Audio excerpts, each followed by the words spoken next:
What is up guys, my name is Grizzly and I'm here to make a quick update video. Patch 5.24 recently hit the live servers and this patch had a lot of Mastery changes in them.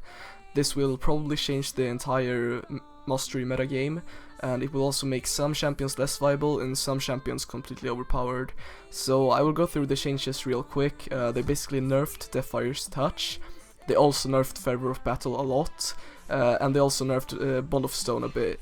And what they also did is they buffed Thunderlord's Decree, which was already a very strong choice for many assassins, mages, and even some top laners, junglers, some AP supports. This was all around a great mastery even before they buffed it by 10%.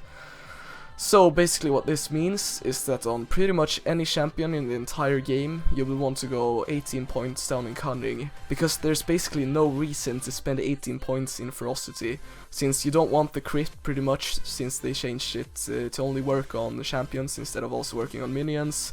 Fervor of Battle no longer stacks on minions either, so this one is really hard to get value out of.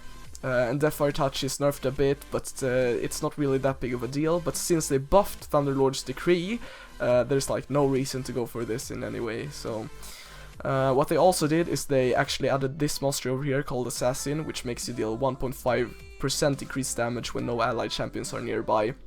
As you could probably imagine, very great on solo laners, also good on some junglers, which like to invade a lot, such as Lee Sin for example. I would pick this on any day. They also buffed precision a whole lot. They increased the armor and the magic pun, the flat values of it, which makes this mastery really stupid in my opinion. It adds so much flat penetration. It is so great in early game, and it even scales through mid game decently well. So basically this is no longer my standard top page, it is my standard page overall, since I will use this on pretty much all my champions with a few exceptions. There are some points that you will change up basically. For example, if you're going support, you will not go Savagery, instead you will go Wanderer.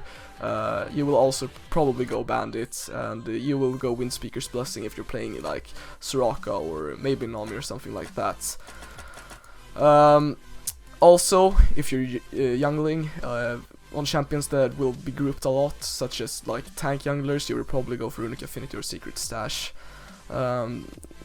Going over to the Frosty tree, if you're a caster, such as Lux, Annie, something like that, that don't benefit at all from Fury, you will go Sorcery.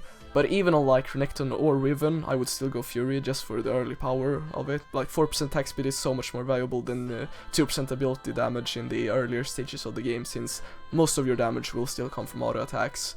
Second tier, pretty much the same philosophy. If you're a ranged champion, you will go for Feast. If you're a melee champion, you will go for Double-Edged Sword. Pretty self-explanatory. Third row, Natural Talent is pretty garbage on almost every champion in the game. It's decent on Jax and Kayle, which scales off both ability power and attack damage, but Vampirism is still better overall. And on this tier, Oppressor basically if you have a champion with a lot of CC.